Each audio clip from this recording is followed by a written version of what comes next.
All right, good afternoon, late afternoon, everybody. Thanks for joining this afternoon. And today is June 11th, 2025. It's 5 p.m. We're here in Everett City Council chambers for the Parks and Built Environment Council Committee meeting.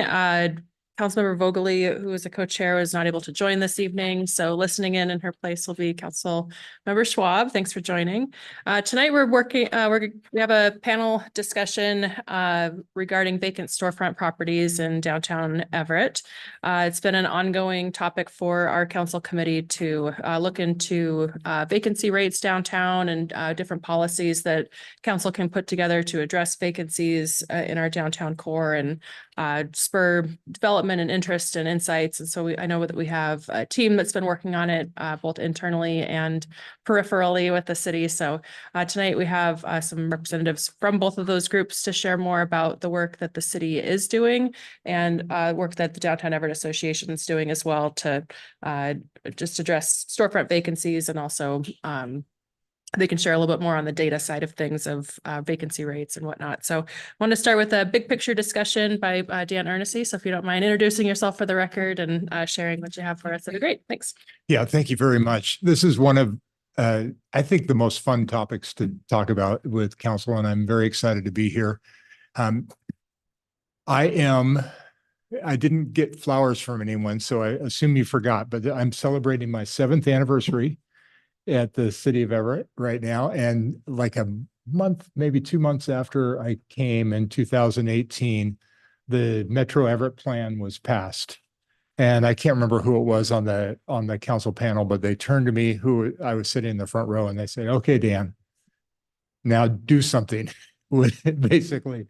And so that they didn't need that encouragement, because I already had recognized that downtown Everett is really the heart of the business and residents' life in Everett, and it deserves the attention. And shortly after that, I articulated the real key areas that we should be focused on. And of the 4 areas, downtown was the one that headed that list, because I believe honestly that as if downtown is super successful, Everett will spill over to the entire community. At that time, Metro Everett had been worked on for a number of years, and obviously I'm not the first one to recognize these things, and the council and the administration had been working on it as well. And they really used Metro Everett to pilot a zoning code that encouraged growth in the central core. And the rethink zoning that happened with the residential and the commercial advanced that. And as you know, the current comp plan update is doing that yet again, and really amplifying the findings that we came to at Metro Everett. The issues that were looking to be overcome, I will say the symptoms oftentimes are vacancies in long-term vacancies or lack of activity in downtown. The solutions to those symptoms sometimes are more difficult to ferret out. And so as a city, we set, at least in the Economic Development Office, focus specifically on housing downtown as one of the things that we could really work on to help that. I've said this before, downtown Everett and downtown Ballard are similar in that they were both built about the same time in the early 20th century. They both have very similar architects. They both have about 3 miles of single-family bungalows with really nice street, gutter, curb, sidewalk, and alley access to a lot of that. You know, as you understand, the difference, there's many differences from between Ballard and Everett, but one of the big things is Ballard is quite small, and the commercial strip is basically just 2 streets, fairly short streets, Ballard Avenue and Market. Everett is quite large, And I think what we've all experienced is, boy, there's a lot of great things in downtown, but it's diluted. You know, it might be several blocks between them. So in the evening, maybe you feel like you're the only person walking down the sidewalk or whatever. Whereas a place like Ballard has the advantage of having such a concentrated commercial area that the people that are activating it are seen pretty easily, and they're right there. The other thing that's really interesting about downtown Everett versus I'll just say South Everett, but it's really a lot of mid and South Everett, is the let me just back up a minute. If you think of where Evergreen and Everett Mall Way connect in South Everett, there's lots of certain kind of retail and business activity that are going on there, which is very typical suburbia in many ways. You have a Target, you have a Walmart, you have Chick-fil-A, you have Dick's opening soon, you know, nearby tomorrow, by the way. The ribbon cutting is very exciting. The way chain businesses determine where to go is basically by drawing a circle around a particular site and counting how many rooftops are in that and what the disposable income is in there. Now, if you do that same thing in downtown Everett versus South Everett, you get two really different results, because downtown Everett, a lot of that circle is water or Snohomish County slough. And so even though there's a lot of affluence and there's a lot of, you know, really engaged residents and businesses in downtown Everett, they tend not to be the national chains. They tend to be, if, you know, I mean, there's franchises like Subway around the corner, but they tend to be more local businesses. And obviously there's a couple grocery stores, and those are different in their demographics. But because of that, the downtown lends itself to a more curated approach to the retail and the dining approach than the South Everett, where you can say, yeah, well, it's pretty obvious. We've got a lot of traffic here. You're going to have so many cars go by you every day. They're on their way to jobs at Boeing. They're on their way to this, that, and the other. And it's just quite different. And so our approach to downtown has been different. So what have we done in the last 7 years? Really, we've really reached out to the development world, especially, and tried to encourage them as far as multifamily housing goes. And I'm happy to say, you know, we've had some really significant progress there. My mind 7 years ago was downtown Everett needs 5,000 units to really start feeling like it was that it was filling in. I don't keep complete track at the top of my head, but we're at about 1,500 roughly since that time that are either under construction right now or have already been completed. And then there's another pipeline of about 1,000 that are somewhere in the application system. So we're doing great. I mean, that's a lot of units to concentrate in downtown, but they take forever, right? And, you know, one of these apartment buildings gets built maybe over a process of 2.5 years. Yeah. Councilmember Zerlinga. So the increase we're seeing in downtown multifamily going up isn't you think going to bring the same kinds of businesses as it would in South Everett, for example? Then I don't think it'll bring a Target, for example. I think it will bring less in the way of chains, more in the way of local businesses. Yeah.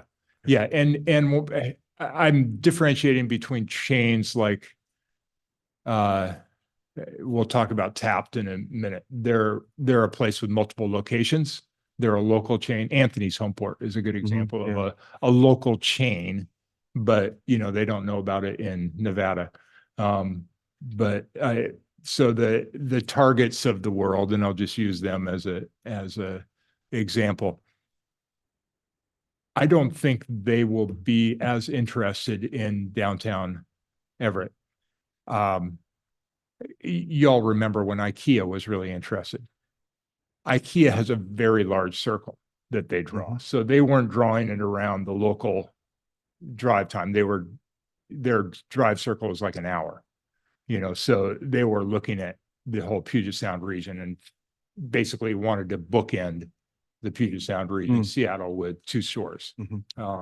So, I mean, that's similar to some of the, I won't get into that too much. So It's just that we sometimes hear that the first thing needs to be the population, needs to be the residents, and then the businesses often come in after that. But I'm interested to hear that sequence doesn't look quite the same. Well, I think that is true, but I think the businesses that will attract in downtown will just be more interesting, more unique, and then the typical chains. And physically smaller, I suppose, Yeah. in most cases. A lot of times, that's absolutely right. And I think that's a great thing. And I think that's something to build on as long as we can do it right. So Metro Everett put a lot of that zoning in place, helped with a lot of things. Obviously, there are other steps that we took, and I don't want to spend the whole time talking on this event, but because these two people beside me are really focusing on downtown right now, and I want you to get really current event. But the three things that I focus on in economic development is really build systems that support growth, and that Metro Everett is one of those systems. The zoning, our permitting department. One of the things that we recognized really early on was that we already had a Downtown Everett Association that was really functioning pretty well. And so one of the systems that we leaned into is how do we amplify their presence? And so in the last 7 years, and Liz is really the result of this, is that there was a real push as a city to support the Downtown Everett Association, went through the Main Street membership, and we supported them through that. That amplified their ability to raise funds. It amplified their ability. It gave them really great best practices. They were able to bring in-house their maintenance, their clean and safe. And so all those things, just that whole clean and safe, the downtown metropolitan improvement district is one of those systems as well. So all those things work together to really help the downtown. The second thing is really focusing on key businesses that can amplify economic opportunities in downtown. There's no way we can call on every single business in the city of Everett. We just don't have the resources at the city to do that. So we really have to be strategic about focusing on those businesses that really make a difference. And I'm just going to use one example of Apex. There is one that we had this really interesting building. Some people have told me, yeah, there's nothing, that'll never be anything. We should just tear it down and build something else. But this gentleman, John Carlson, came out to kick the tires a little bit. And can I tell you, we put our best foot forward in every way to support that business. And we'll hear more about how that he found a home here and he really made something that has changed downtown. So we focus on some of those strategic businesses. And then placemaking, which Tyler is mostly going to talk about. And so I won't go into that, but placemaking, the events that have happened here in downtown, the venues, and this, tonight, obviously, we're talking about the outdoor event center. That's part of this whole effort for the downtown feel. And there's a very simple reason why placemaking works, is because people like to be where people like to be. And if you can make a place livable, it is magnetically attractive to other people, both businesses and residents. So it works really well. And then the final thing is kind of an overlapping Venn diagram thing. But if you do those things, then the other thing you have to do is just tell stories. And you just tell stories to investors. And I don't know if you follow me on LinkedIn, but I've been really trying to amplify my LinkedIn presence because I know that that is one venue where I can speak outside of Everett very easily. And not that I don't want Everett to invest in Everett, I do, but I really want people to know what's happening here. And most of you all know people who, you probably have friends, you might be married to them, who were like, I never realized Everett had a downtown until, a year ago when I got off I-5 and look at this amazing historic walkable downtown. And so that message, we just need to continue to just tell those stories. And it works, as you set up the systems, you talk about those. As you support these businesses, you talk about those. It's really easy. As you do the placemaking, that's a story that tells itself. So that's those things together. I'm really encouraged by what's happened in the downtown. And the most encouraging things I think are sitting beside me. So I'm going to turn it over to Tyler to talk specifically about the placemaking, and then he'll hand the mic over to Liz.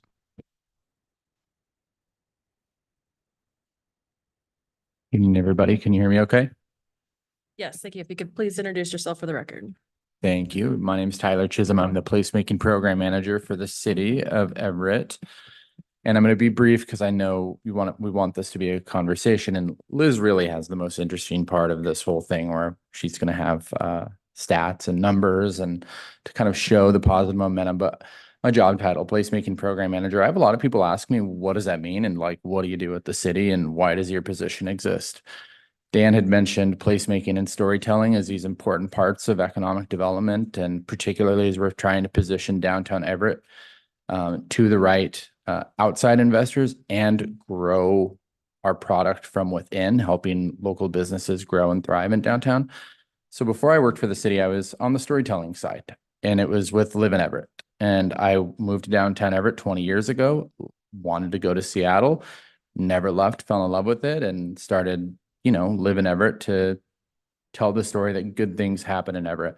And what I say my role is like now with placemaking is I'm not telling the story anymore. I'm working to develop and support the product. Does that make sense? So I'm really focused in a few kind of main areas right now, and I'll kind of tell you why. And then Councilmember Ryan, I know you were interested in sort of what policies and how city council can support. So I'll try to hit on those as well. But I'm really, I have this foundational belief that the best marketing that we can have at the city is happy residents. Everett has struggled with a negative reputation, which I think, and I know has hurt our confidence in investing in Everett, whether it's moving or it's opening a business here. If you're not from here, you may think that Everett is a dangerous hellscape that you never want to visit. But when you're here, obviously that's not true. So I'm working on elevating the quality of our product for residents, the quality of experience, the quality of place, so that happy residents are our best and cheapest form of storytelling. And I'm doing that by growing special events, recruiting events, moving events to downtown. People spend money in downtown. It supports the businesses. It's pro-social activities in downtown. Last year, people spent over $13 million at downtown businesses just through our special events.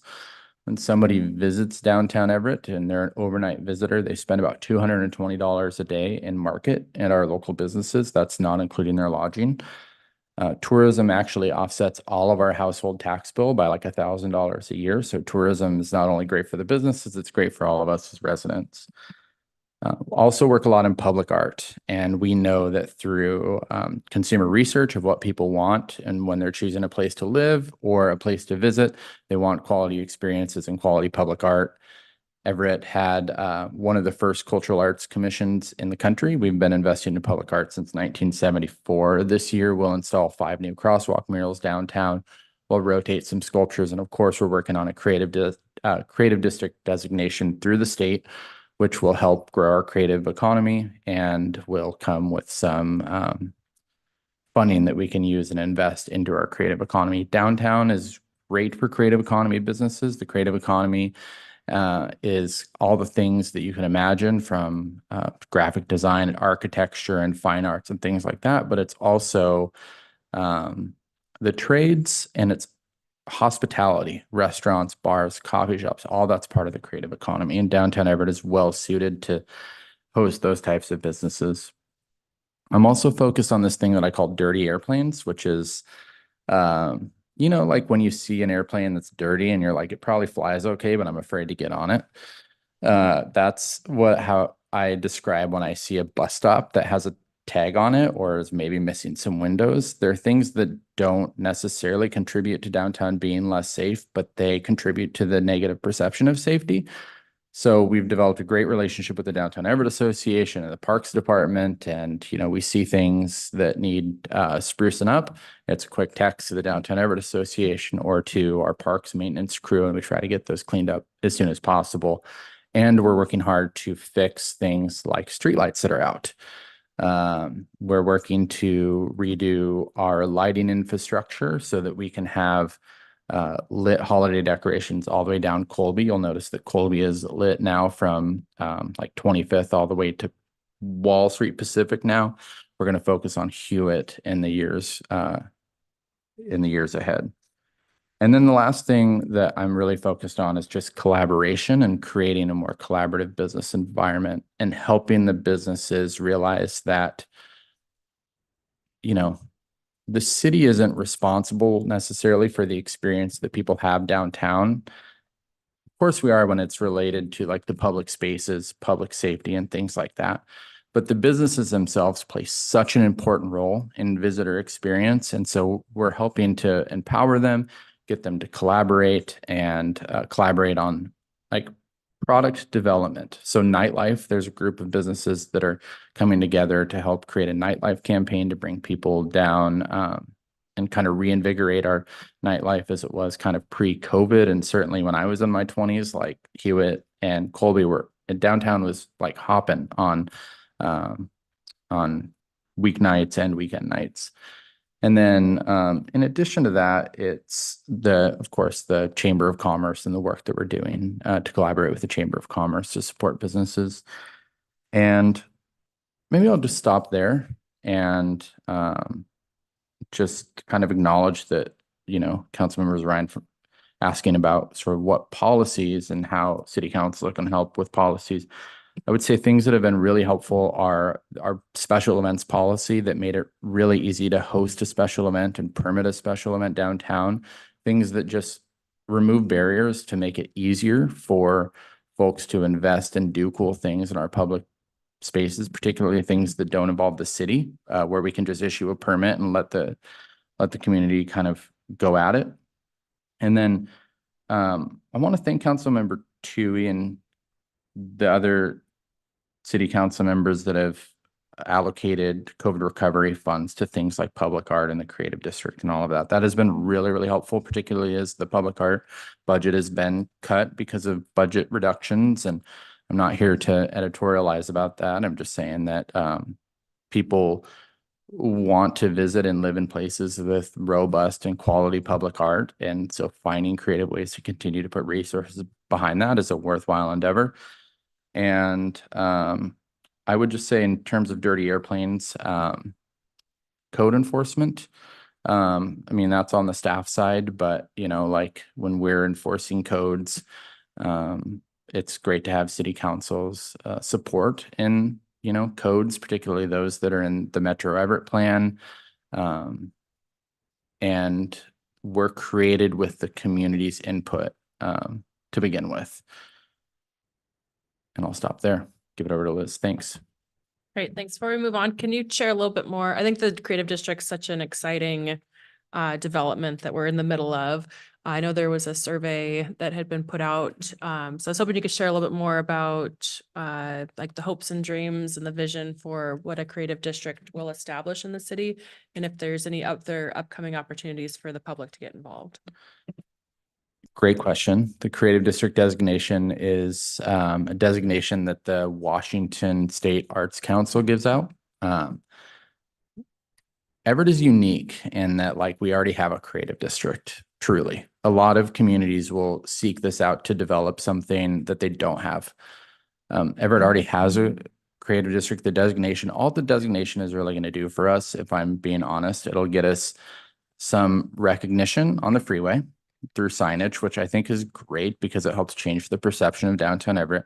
We'll get some grant funding, capital improvement funding, program funding, and things like that through the state. But more importantly, it's going to help with collaboration and helping us kind of define kind of what our niche is in the creative economy statewide. What makes Everett so unique is, like, we're already doing great with public art. We're already doing great with performing arts. We have the Shack, we have Village Theater, we have the Children's Museum.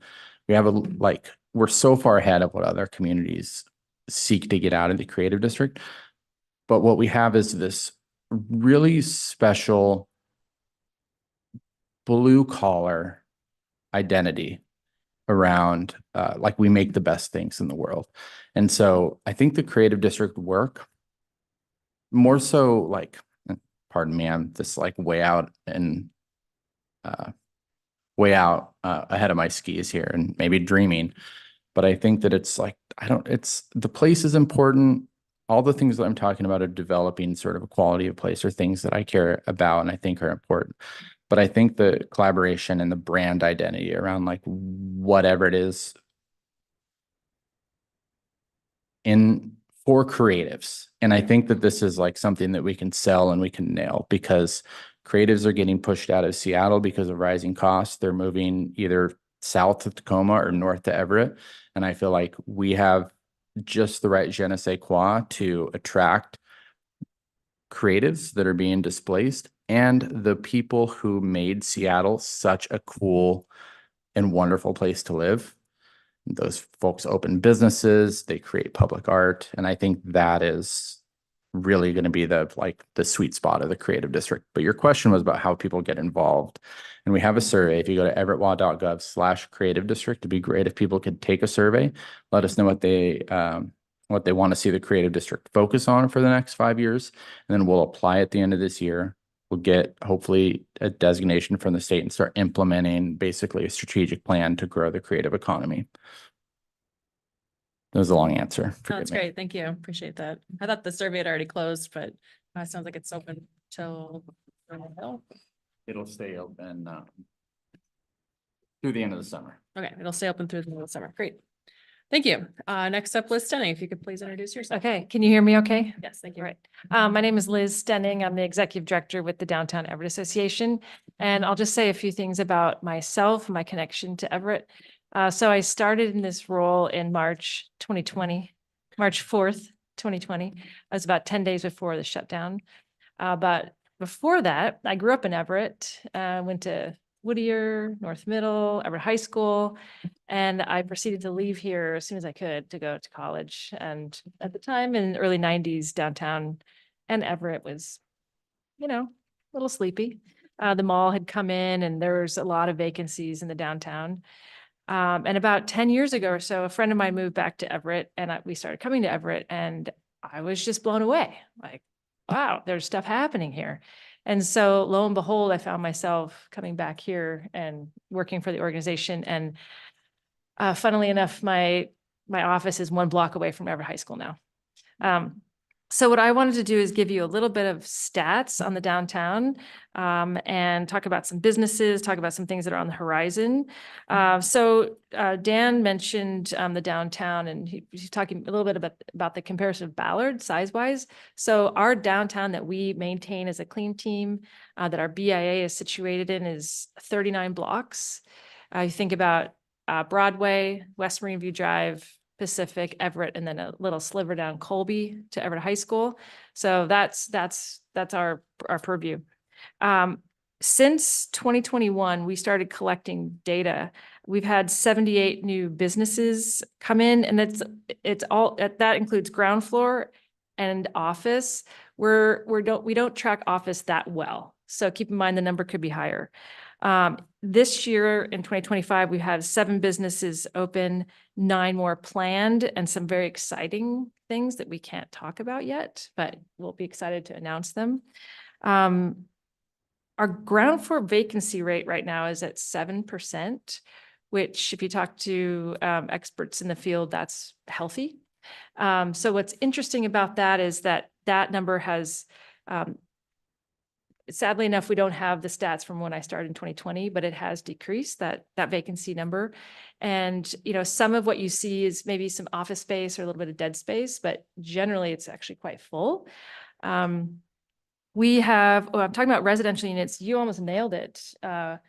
In that boundary, we have 1,400 housing units, and we have 206 on the way with Mosaic and Wave. But keep in mind that doesn't include like a block or 2 out. So there's more than that. And that's something else that I would love to dig into and find out. Like 2-3 blocks. Let's just call that the downtown. What are those housing units? We invested in a software called Placer. I don't know if you're familiar with Placer, but it's tracking visitor data by cell phone use. It's in the aggregate, so we don't know who these people are. But I want to give a few stats on visitor data. So 2019 is the hallmark. Someday we'll get past 2019, but we had 6.5 million visitors in downtown Everett in 2019. It dropped off a cliff in 2020 to 3.9 million. And in 2024, there were 5.5 million. So I'm excited to see in 2025 if we surpass those 2019 numbers. But interestingly enough, the time people are spending downtown in 2024 versus 2019, they're spending a little bit more time here. So it's kind of interesting to note. You might want to know where people are coming from. Just going to go through some zip codes and some places. The top one is 98201, 98203, Lake Stevens, 98208, Marysville, Arlington, 98204, Snohomish, Bothell, and North Lakewood.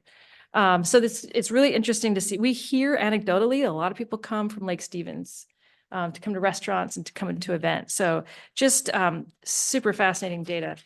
We also are able to track the top places people are visiting, and any guesses? Funko popped up as the top. Funko, El Paraiso, and the Courtyard.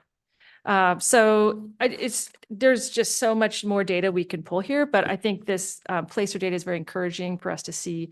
We can see where people come from, where they go after they leave an event. For instance, we could actually narrow it down to, we could put a square or a rectangle around sorticulture and find out how many people came during that event, where they came from, demographics, et cetera. It also doesn't track children under the age of 16. So we can increase that number too. So thinking about when I first started here in 2020, granted we had the pandemic, that was tough. I was reflecting on some of the businesses that have come in that have been transformational, and also thinking about vacancies, and that these didn't happen overnight. In fact, some of these places sat vacant for a while because they needed just the right situation, the right person. Wicked, if you think about when Wicked started and they opened, when the bike shop was there, I feel like that was really a special place. People started talking about like, oh, there's a cool wine bar, there's a little outdoor space, and it became a little bit of a destination for people to come downtown that may not normally have. And then as Dan mentioned, Apex. When I first started my job, from my desk, I could see the building and sitting vacant for how many years. And people told me it's a tear down. No one's going to buy that building. And then lo and behold, what do we have? Someone come in and invest. And it's also, it's really created quite a scene. Briquettes, when Briquettes expanded, it was really sad when Judy left. there was that vacant space. They moved in, they have expanded, they've been increasing their business, and it's really become a destination.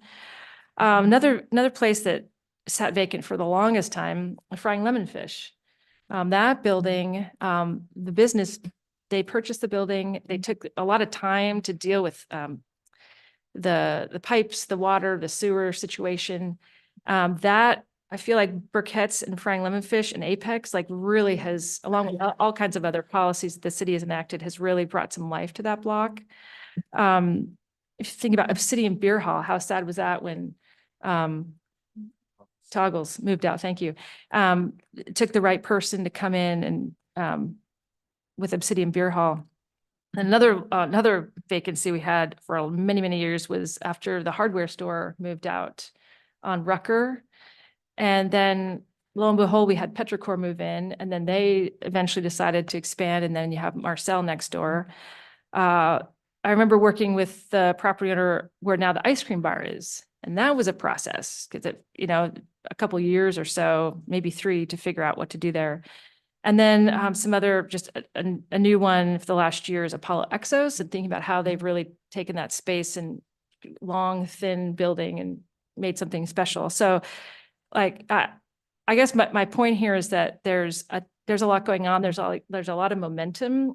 Sometimes it's hard to see it, but I feel fortunate. I've been here now 5, you've been here 7 years, you've been here 18, 20, that you can start to really see some of this movement. A few things on the horizon. I don't know if you've heard about the Forge. The Forge is a co-working space that's in between the Marriott and the 7-Eleven and the city's building, the Colmback building. Some people here and on our team got to do a hard hat tour a couple weeks ago, and it is going to be phenomenal, both inside and the outside facade. Some placemaking on the street level as well. The YMCA is on the market. That, theoretically, if that sells and gets the right owner, that's going to be fairly transformational for that spot. The historic Everett Theater, we know, has been sold, and they're going to be putting some TIs in there. And there are several in the works, like I mentioned, not ready for prime time. So that's some of the highlights that are happening with businesses, and there's a lot more that I could have mentioned too.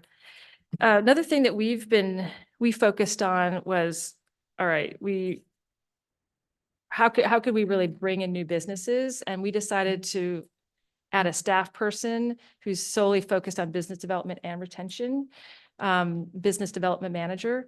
I also call that person a community broker. So they're not a broker per se.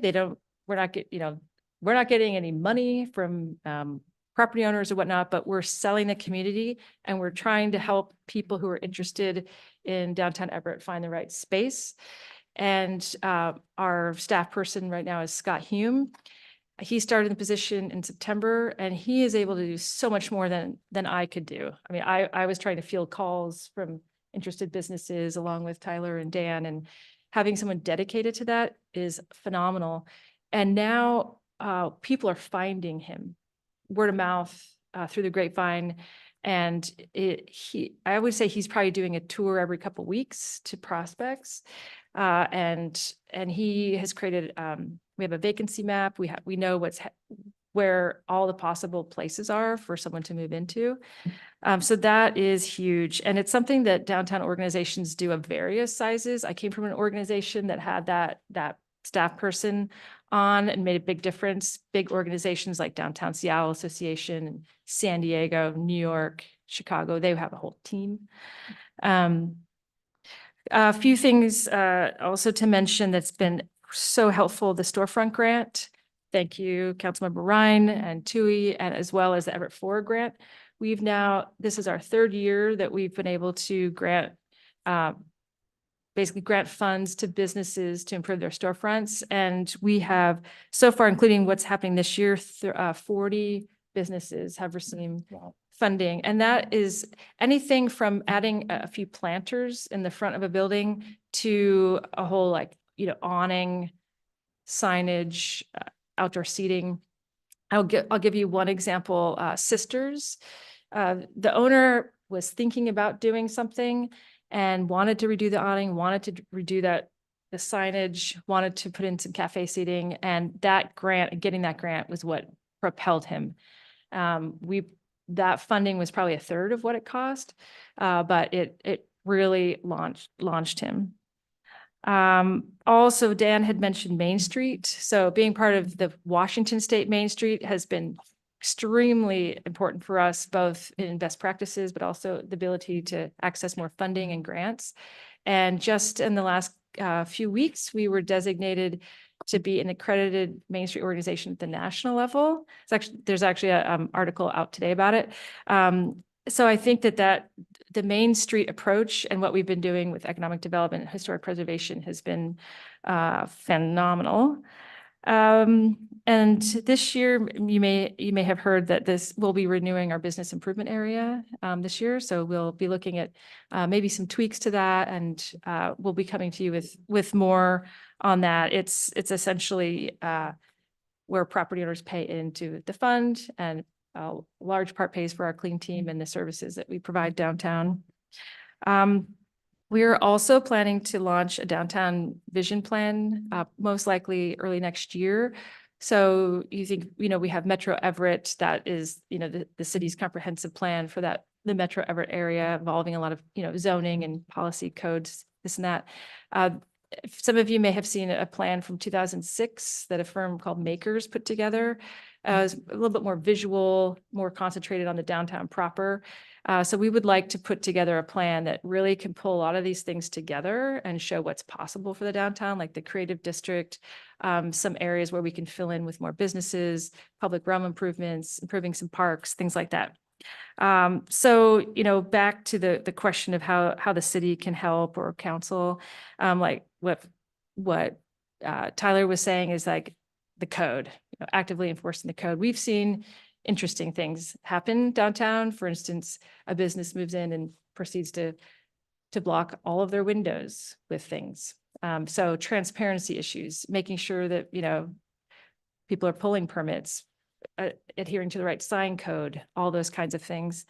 And just the other, I know that obviously budget is challenging, but any way to support the storefront program, public realm improvements, downtown plan, it all adds up, and it's all helping us make downtown Everett the best vibrant and active place it can be. So happy to answer any questions, and I'm sure I missed a few things here and there. So yeah.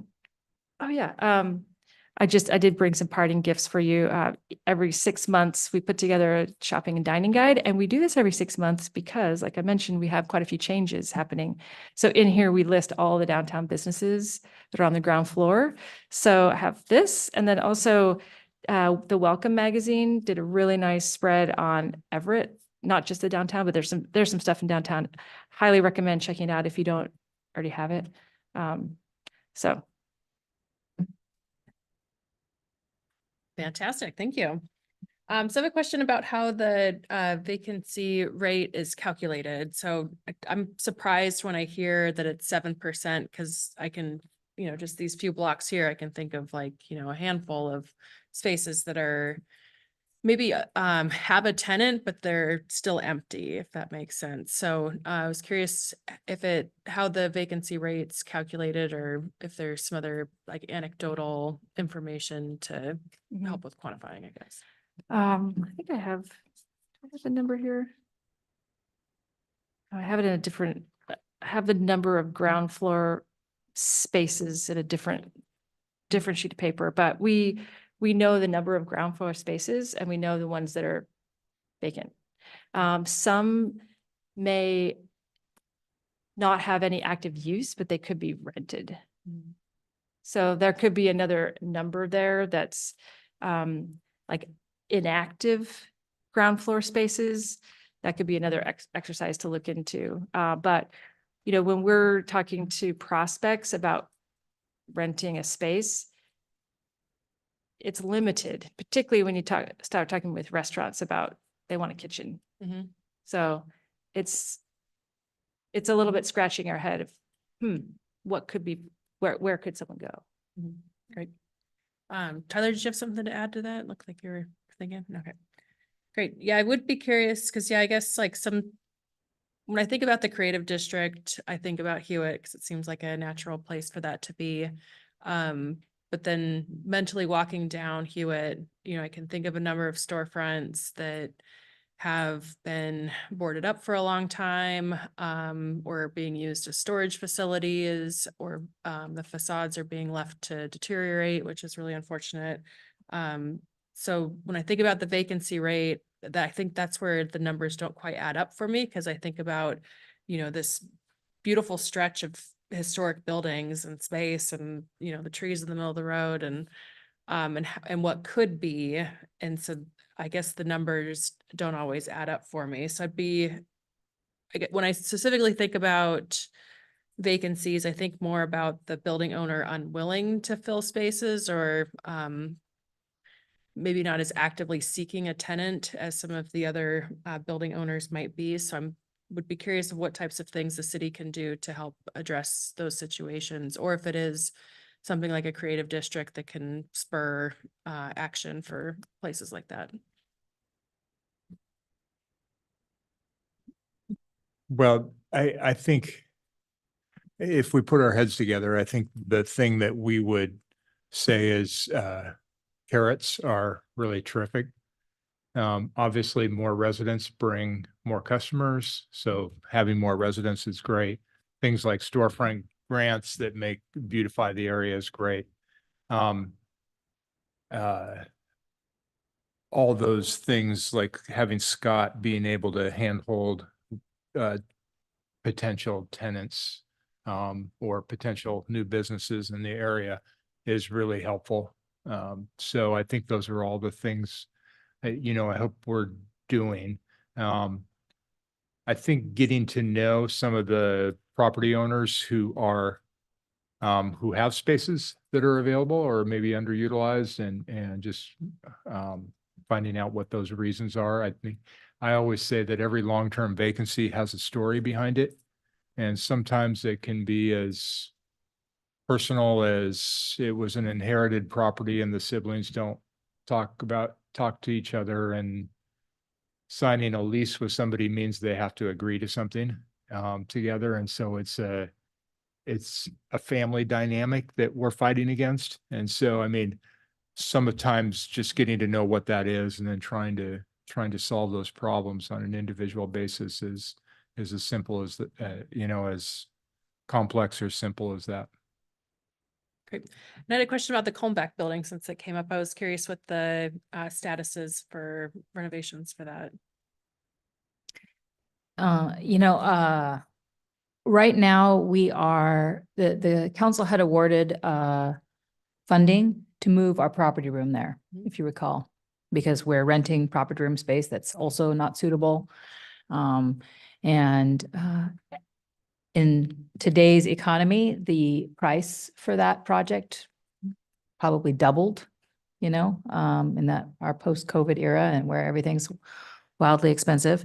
And so I instructed our team to explore another possibility for the property room, so that you would have a comparison to decide whether you wanted to actually move forward with it at the Colmback building or at the South Precinct, which is now available with Snow 911 moving out.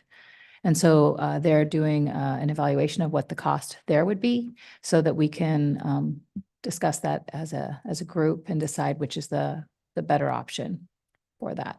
I think there's a lot of benefit to having something else there besides the property room. But it was a kind of a good option that we had at the time for the price point that we had, and with a different price point, we decided to wait. Okay, thank you. I did want to give a shout out to Scott. He's awesome and amazing. I'm glad he's on the team. And also shout out to the clean team for the work that they do. I think our downtown Everett would look dramatically different without them. So kudos for sure. Councilor Zarlingo. Well, several things. One of them is I represent Everett on Snohomish County Tomorrow, actually right now on the Exploratory Committee, which is another piece of Snohomish County Tomorrow, trying to figure out what role it should take in the priorities. And we started one of those. There's 4 of those main ones that have been established. We started with number 2 yesterday, and it talked about business attraction and retention. And so I guess I'm asking, are we connected enough with Snohomish County tomorrow because they were really talking about a lot of the same kinds of things. And I hope there's some positive leverage that way. I didn't want to see something lost because it wasn't connected. But just alerting that. The other thing from my past on the health district board, now I guess it's health department, one of the things you mentioned, kitchens. And I know that's a thorny thing, as I understand it from talking to their environmental health and safety chief. That's often these businesses aren't very heavily capitalized, and some of those kind of improvements are some of the most difficult and expensive ones to make, and sometimes some of the most surprisingly difficult and expensive. And I guess it strikes me also in terms of connections that maybe the health department would be willing to work with you to come up with kind of a checklist and maybe some suggestions and a little bit of the path.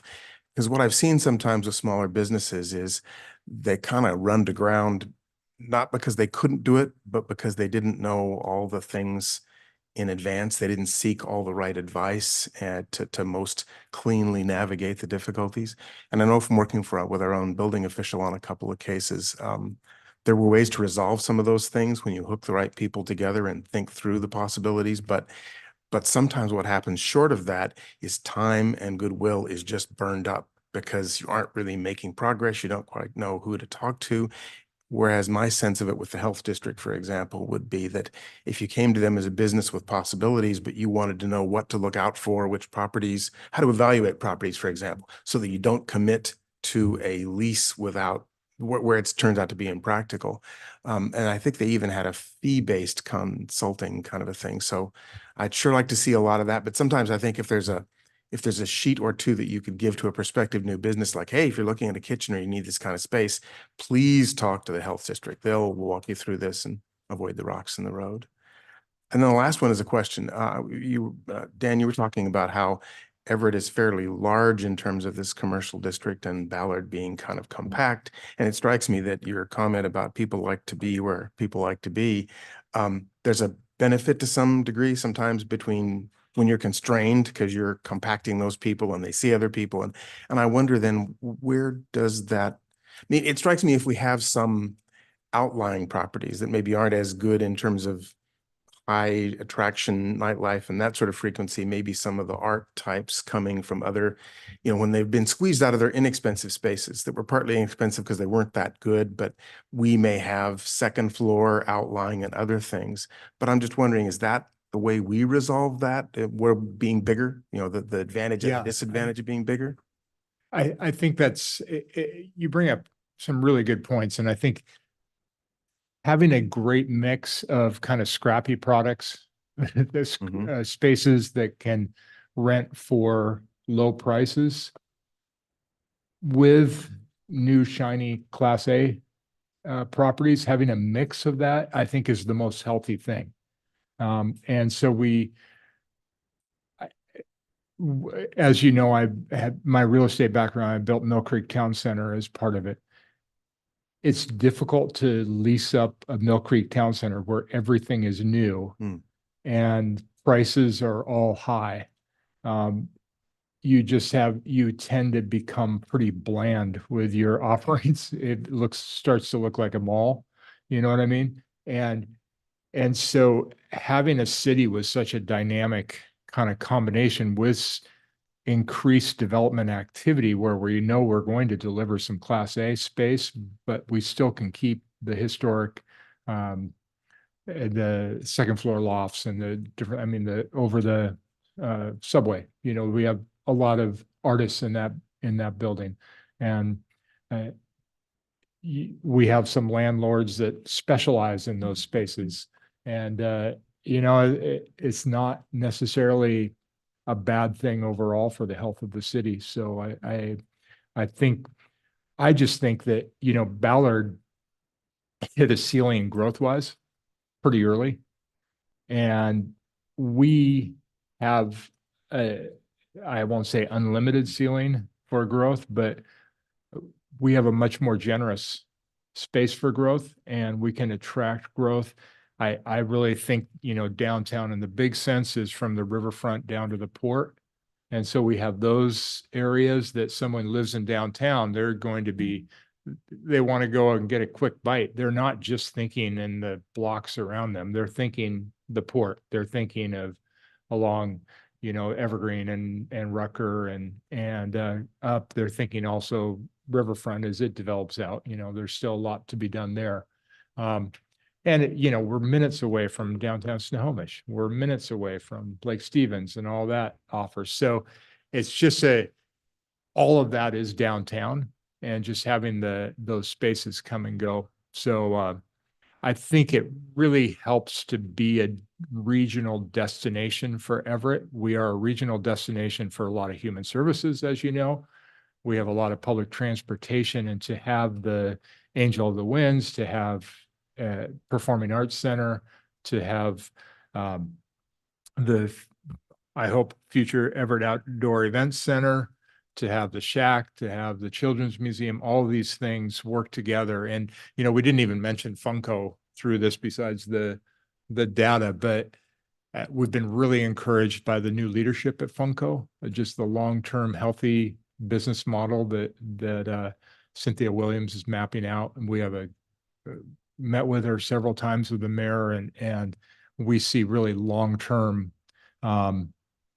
health for that business in downtown Everett too. I've been thinking about also, you're talking about the businesses and the residential units coming online. But one thing that I know Everett, at least a couple of years ago, had kind of a record for being the largest apartments. The new apartments were physically larger.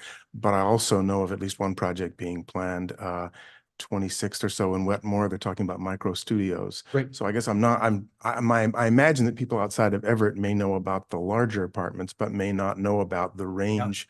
Because certainly if I was a young person and coming into a city like this, I might well not be interested in a large apartment. I may be actually spending more of my time downtown, especially as downtown gets fuller. So I guess I hope that people know that outside of the city, because some of what they read about makes it seem like it's not that way. Yeah, housing is a yes and thing. It's not we have one flavor of housing. It's we have this, yes, and that, and yes, and that, and yes, and that. And that's a healthy environment where you have lots of different choices for people to choose from.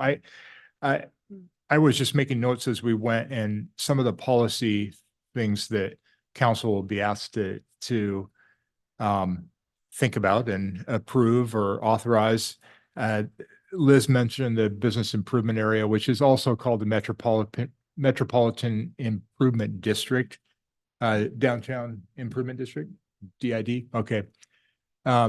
They changed that just because there's so many residential units now in downtown that to call it a business improvement district, and then to tax the condo owners. They kind of get bent out of shape a little bit.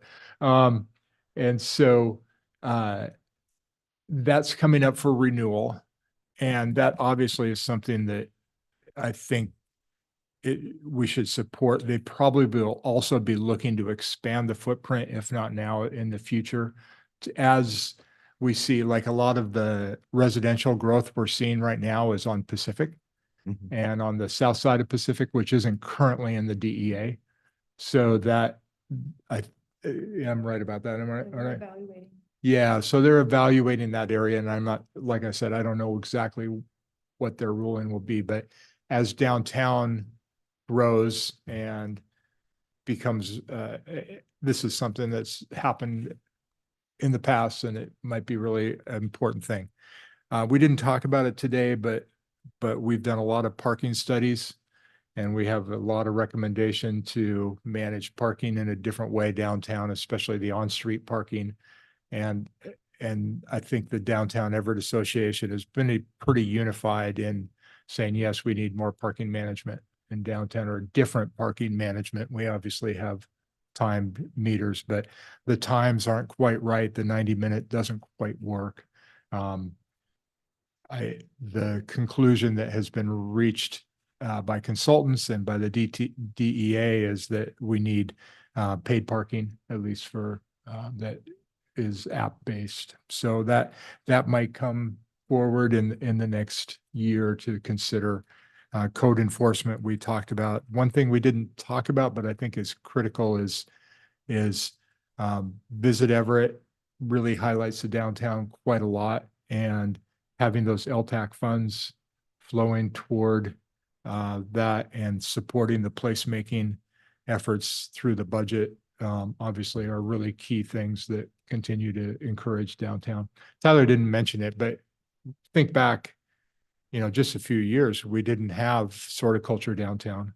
We didn't have the 3-on-3 basketball tournament downtown. We didn't have fresh paint with, the Shack saw horticulture and they're like, yeah, we're going to bring ours up here. The farmer's market was down at the port. So all these things we just have continued to concentrate on downtown to just provide that year-round calendar of really positive things. And I love what Tyler especially has done with Winterfest to make it like a 6-week whole season of events that some we do, but mostly it's all just community things. Great, thank you.